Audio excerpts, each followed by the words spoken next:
said, I can't move. I said, there's a shock going through my whole body. I can't feel anything, man. I still remember the day I was in the film room watching film, and I was watching the California Bears, and my defensive backs coach, Larry Slade, came in the room. He said, Inky Johnson, I got some good news for you. And I dropped the clicker, and I said, Coach, what is it? He said, son, you're a projected top 30 draft pick. He said, all you have to do is play these next 10 football games. You're an automatic multimillionaire. I ran out of the room. I got on the phone. I called my mother and my grandmother. I said, listen. I said, after this season, our lives are about to change forever. And little did I know our lives were really about to change. First game we come out, play against California Bears. I get an interception. We shut them down. We get the victory. Second game, we're playing against Air Force. It gets late in the game, found ourselves in a dogfight. Now I approach the tackle like I approach any other tackle. And the way I'm approaching it, either I'm going to knock you out or you're going to knock me out. I'm 165 pounds. I can't play with anybody. But at the point of contact, when I hit this guy, something different happened that had never happened to me before in my life. I hit him, and it seemed as if every breath in my body left. My body went completely limp. I fell to the ground. I blacked out. I looked at the doctor because I couldn't feel my right arm. They had poked me with all type of needles. Inky, can you feel this? Can you feel? I couldn't feel a thing. They took me back. They ran the CAT scans, and they rolled me back into my room, and I'll never forget it. All in about a 15-second time frame, I was lying there in my bed. My father, he went to take a step in, and he looked at me, and he said, son, I can't do it. And he walked out. My mother, she came in, she was running. She kissed me on my forehead. She said a prayer. She said, Ink, everything is going to be okay. And she ran out. And as soon as my mother stepped outside of the room, the doctor rushed in from the opposite side, and he said, hey, get in here. We got to rush this guy back to emergency surgery. He's about to die. I said, what? I said, my mom just told me everything is going to be okay. He said, son, what happened? You have busted up subclavian artery in your chest. You're bleeding internally. Have to rush you back and take the main vein out of your left leg and plug it into your chest in order to save your life. And when I woke up from recovery, the same doctor was standing over me. He said, Inky, I have some good news and some bad news for you. I said, you got some bad news for me? I have to tell him I was about to die. I'm still alive. How bad can it get? I'm still here. He said, the good news is, son, we saved your life. I said, thank you, sir. He said, the bad news is you have nerve damage in your right shoulder. You probably can never play the game of football again in your life. I said, Doc, no disrespect, man, but I'm 8 games away. I've been working for this ever since I was 7 years old, Doc. There's no way. God, not now, God. Like, let me make it to the NFL so I can help my family first. Like, we miss meals. I said, there's no way. I never cheated. I never cheated myself. I gave everything I had to it, and I respected it. I never cheated. There's no way that my career can be over. I said, send me up to the Mayo Clinic.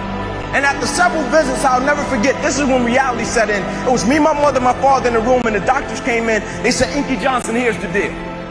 They said, son, we hate to tell you, but your arm, it would never be the same again. Your hand, it would never be the same again. Son, you can never play the game of football again. They said, son, here are your surgery options. We could take a muscle out of the back of your left leg, plug it into your right arm, but there's a possibility that you'll be left with a weak left leg and a weak right arm the rest of your life. Or we could take a nerve out of your left arm, reroute it up to your chest, down into your right arm, but there's a possibility that you'll be left with 2 weak arms the rest of your life. Or we could take a nerve out of your left rib, reroute it up to your chest, down into your right arm, but there's a possibility that you'll be left with a breathing problem and a weak right arm the rest of your life. By the way, tell us what you want to do in the morning. And the next morning I walked into the doctor's office. They said, son, what option did you choose? I said, no disrespect to you, doc. I'm not choosing an option. My situation is out of your hands. I said, no disrespect to you, doc. Cut me where you got to cut me. I said, I know I will come out of this situation okay. As I stand right here on this stage before you today, they cut me 6 times down my left thigh. They cut me 2 times across my right rib. They cut me 2 times across my right pec. They cut me 1 time across the left side of my neck, 1 time across the right side of my neck. They cut me from the bottom of my armpit all the way down to the bottom of my hand. And after they got through cutting on me, they said, son, you're going to be in this hospital for the next 40 days. I walked out of the hospital on the 3rd day. They said, you broke a record. How did you do it? And I said, first and foremost, the thing I want y'all to understand, I will never let a circumstance or a situation define my life.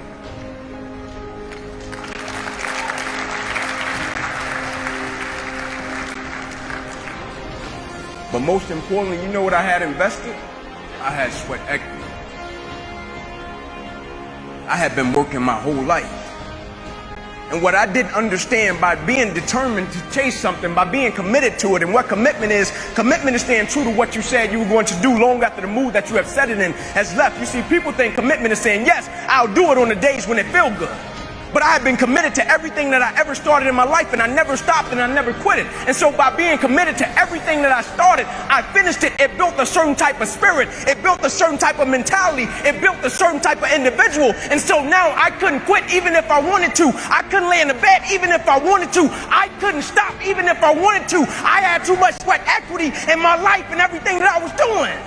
I understood the process is more important than the product. It wasn't about the outcome for me. Whether I made it to the NFL or not, that was inconsequential in God's plan for my life. But I was going to fall in love with that process because I understood by falling in love with that process, it was going to turn me into a machine.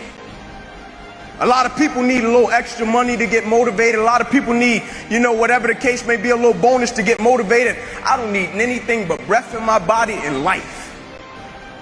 And every day I wake up, I understand I got 2 children depending on me. I understand I got a wife depending on me. I understand I got a world that needs me. The reason I go at life with the passion and the zeal that I go at it with is because I understand every day of my life is somebody in the world that is dependent on me. It may not be you, and if it's just about you, you're in trouble because I'm telling you, you're going to hit something in life that's a lot tougher than you, and it's going to test your will and it's going to test your heart. And if it's just about you and it's just about the product, it will crush you. Every day I get up, I understand it's somebody in the free world that's looking at me to see if I'm going to keep going. And so I can't quit.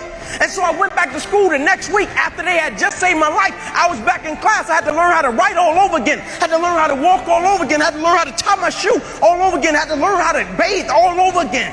I had to learn how to live life all over again. Never one time did I say, let me go home. I need a break. You see, the thing we have to understand about everything that we're a part of, first and foremost, it's a blessing by God. And when it's a blessing, you can't help but to give everything you got to it. My life got saved. I got spared my life. I almost died. The doctor came to me on the field. He was on one knee and he grabbed my wrist and he said, son, you don't have a pulse. I don't even know how you're still living. The thing about it, my wound, like you can see this. You can see my arm. My wound is visible. But it's a lot of people in this room that are wounded and you can't see it. And it's internal. And so the opportunities that we pass up to be a blessing to other people, we can save their life with just one encounter. In my last doctor visit, they came to me and they said, sorry, Inky Johnson, you will never be able to use this arm or hand again in your life. I said, no disrespect to you, doc, but I will use this arm and this hand every day for the rest of my life by the way that I live my life. Every day I'm going to impact someone's life. Every day I'm going to empower someone. Every day I'm going to inspire someone. Every day I'm going to encourage someone.